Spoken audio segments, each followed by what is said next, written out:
Bien le bonjour citoyens, heureux de vous retrouver. Après les conquêtes récentes de Korriban et de Wayland, l'empereur s'attelle à la tâche pour mener à bien son plan. En effet, ce dernier présentera dans les jours qui viennent à ses officiers les plans d'une gigantesque station spatiale capable selon lui de mettre fin rapidement à la guerre. Mais pour cela, il faut déjà commencer de nombreuses recherches. Ainsi, les plus grands scientifiques de l'Empire sont dépêchés et de nombreux centres de recherche sont construits sur Endor, Korulag, Alderaan ou bien encore Wayland. Mais il ne faut également pas perdre de vue l'objectif principal. Après avoir conquis les systèmes dissidents de l'Est, l'Empereur veut libérer les mondes du Nord de l'oppression rebelle.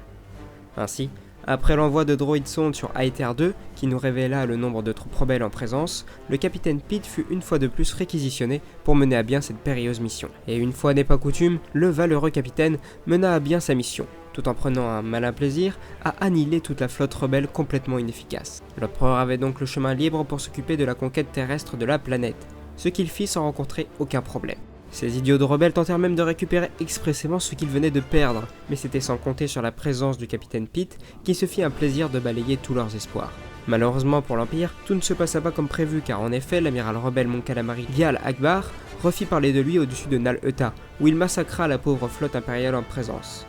Heureusement, nos valeureuses troupes au sol parvinrent à maintenir la planète sous contrôle impérial. Malgré ce point noir dans le plan de l'empereur, la conquête de Wayland put commencer, et ces dernières furent prises assez rapidement grâce aux courageuses troupes de choc de l'Empire. Cette conquête permit à l'Empire de faire le plein de crédit, et la campagne du capitaine Pitt se prolongea vers Dantooine, l'une des principales places fortes rebelles. Entre-temps, Coruscant fut attaqué, et cette fois-ci par l'amiral Akbar en personne.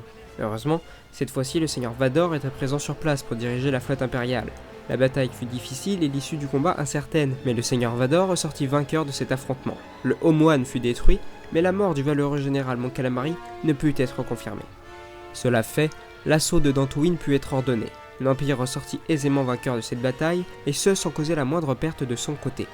La bataille au sol, quant à elle, se déroula elle aussi sans réel accroc, bien que les conditions météorologiques ne soient pas les meilleures. Dantooine fut donc pour de bon sous le joug de l'Empire. L'œil de l'empereur se tourna ensuite sur Manaan, la planète aquatique, qui serait donc la prochaine cible du capitaine Pitt, tandis que l'empereur retournerait sur Coruscant. Finalement, cette bataille fut l'une des plus simples que l'Empire n'ait jamais remportées, de par la puissance de ses nouveaux TBTT, mais aussi par la médiocrité de l'armée rebelle qui leur faisait face. Enfin, il ne resterait plus qu'une seule planète dans le quadrant nord, et après avoir essuyé un premier échec, l'empereur décida de laisser une seconde chance à son vieil ami le gouverneur Tarkin pour conquérir la planète. Celui-ci mobilisa donc une flotte exceptionnelle pour anéantir totalement ceux qui l'avaient défait et humilié précédemment. Cet assaut bien mieux préparé, les troupes impériales écrasèrent la misérable flottille rebelle. Et après ce début encourageant, le grand Moff Tarkin annonça qu'il se rendrait lui-même sur la planète pour mener à bien l'assaut terrestre.